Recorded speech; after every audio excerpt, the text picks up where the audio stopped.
১৬ নং খাউলিয়া ইউনিয়নের ৯ নং ওয়ার্ডের দক্ষিণ মানিকজোড়ের একটি মাটির রাস্তা দেখছিলেন আপনারা কয়েকদিন আগে। রাস্তাটিতে প্রচুর কাদা ছিল এবং রাস্তাটি থেকে চলাচল করার মতো অবস্থা ছিল না এবং এই রাস্তাটি চারপাশ ঘিরিয়ে মাটির রাস্তা করে দেওয়ার জন্য বাংলাদেশ জামায়াত ইসলামীর আগাই আসছে। বাংলাদেশ জামায়াত ইসলামীর থেকে আজকে উদ্বোধনের কাজ শুরু হয়ে গেছে। কাল থেকে হয়তো রাস্তাটিতে কাজ শুরু হয়ে যাবে। বাংলাদেশ জামায়াত ইসলামের আমাদের মোরেলগঞ্জ থানার আমির সাহেব এবং নায়েবে আমির সাহেব আগাই আসছেন এবং ৯ নং ওয়ার্ডের নেতা ও কর্মীরা দেখতেই পারতেছেন এবং মহিলা মেম্বার নাসিমা বেগমও আমাদের মাঝে উপস্থিত আছে।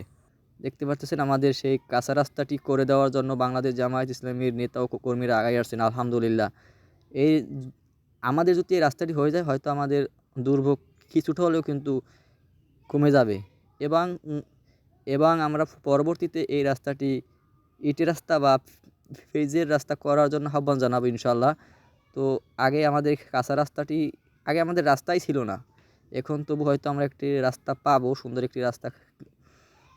মাটির রাস্তা হলেও একটি রাস্তা হয়তো থাকবে আমাদের এখানে চলাচলের মতো কোনো রাস্তাই ছিল না এবং যে বাংলাদেশ জামায়াত ইসলামী আগায় আসার জন্য অসংখ্য ধন্যবাদ। দেখতে পাচ্ছেন কোনো রাস্তাই নেই, অসংখ্য ধন্যবাদ। দেখতে পাচ্ছেন আজকে দুপুরের সময় বাংলাদেশ জামায়াত ইসলামীর লোকজন এসে উদ্বোধন করে দিল।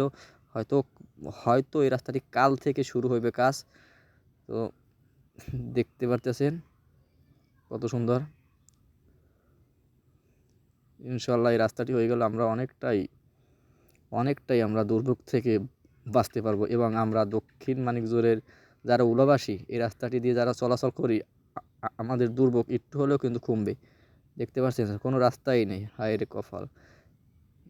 আলহামদুলিল্লাহ, অনেক শুকরিয়া, কারণ এই রাস্তাটিতে আগাই আসার জন্য বাংলাদেশ জামায়াত ইসলামকে অসংখ্য ধন্যবাদ। কারণ এই রাস্তাটি হয়ে গেলে হয়তো আমাদের দুর্ভোগ কমে যাবে। এই রাস্তা দেখছেন মোটেও রাস্তা নাই ভাই, একেবারে খোলার সাথে মিশে গেছে।